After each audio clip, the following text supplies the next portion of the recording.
and during that time, the pandemic and everything, me and Dave was talking back and forth, starting Philly 4 back up and everything. So I skipped over a part because how we got because I skipped over a part. My bad. Let me rewind that. Yeah, you confused me. So me, Don, and Champ got together far as starting our own podcast. So during the time when we was all hanging and banging and everything, we had our own little squad called the Philly 4. The Philly 4. So that was our little squad or whatever. Y'all had dance moves? Oh no, we wasn't dancing. I'm fucking with you. It was just little. You know I'm fucking with you. I know. It was a cute name. But, y'all sound like Kappas. Yeah. So so after that, that's when me and my bro, he was doing his thing, we was doing our thing. So me, Don, and Chant got together. It was like, yo, we might as well start our own little podcast. I was like, I'm down with it. He was like, since you was already doing your thing with Mike, with the street comedy team, you wasn't in mine because you already in the game. So I was like, yeah, I'm down with it. So we was talking. So Champ said he was going to talk to Day. So we talked to Day. He got Day on the phone. Day was like, you know, he down with it, whatever. So I met Day for the first time that day. He was like he said, he was Champ folks. Yeah. Okay. Right. So when Champ and him was telling the story, Day was like, who this little motherfucker right here? So, you know, Champ was like, yo, that's C Murder. C Murder was the cool one with the cigarette sitting back. So we started the Philly 4 Horsemen after that. We was like, fuck it. We get together, started Philly 4. We started from the basement. We literally started from the basement. And how we started from the basement, we got our own little banner. So you could have sworn it was a studio. But really we was in the basement. Because the camera catch with the camera catch. Yeah, right. Exactly. So we started from the basement. We didn't have no script, no nothing. Only manager we had was Tintin before Heather came along. So we had one manager, not two. So after that, we was doing the Philly 4. We did our couple shows, and after that, that's when Heather came along, was looking at our show, and she liked how we was doing it. But she was like, you know what?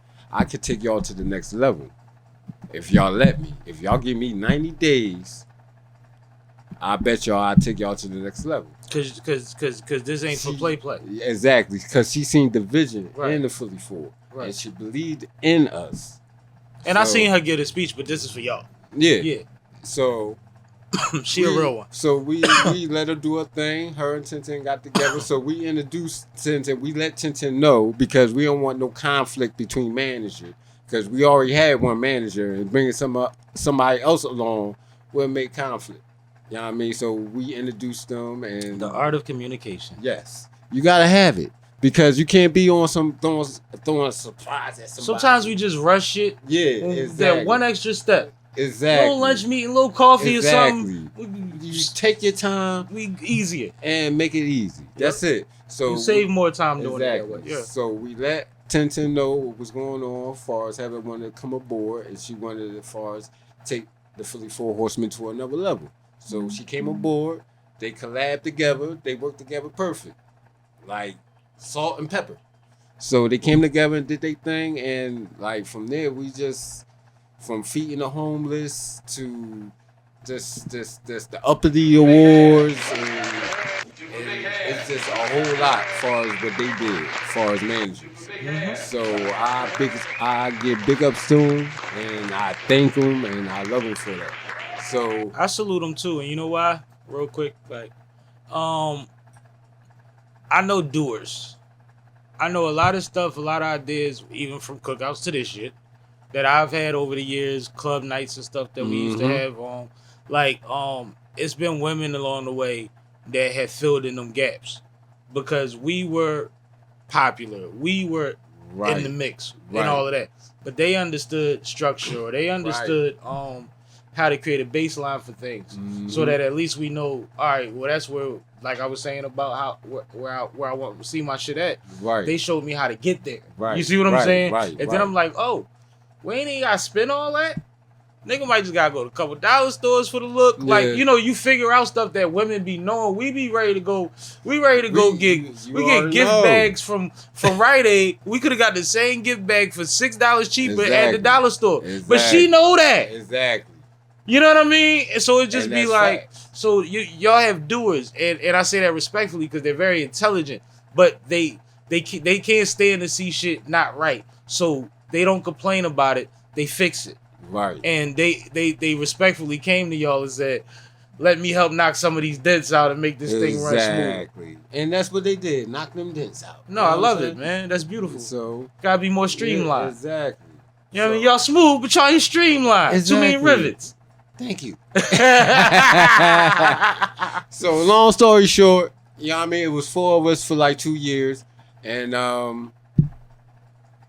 it was like after that, you know, Champo and Don, you know, they felt, well, Champ start going his own direction as far as what he wanted. He wanted to fall back and go into God. Okay. So, and Don, you know, he just wanted to fall back and get himself together. So, Understandably. So, and Don was newlywed and all of that. yeah. So that's when me and Dave was like, Uncle, we just gonna start the Philly 4 back up.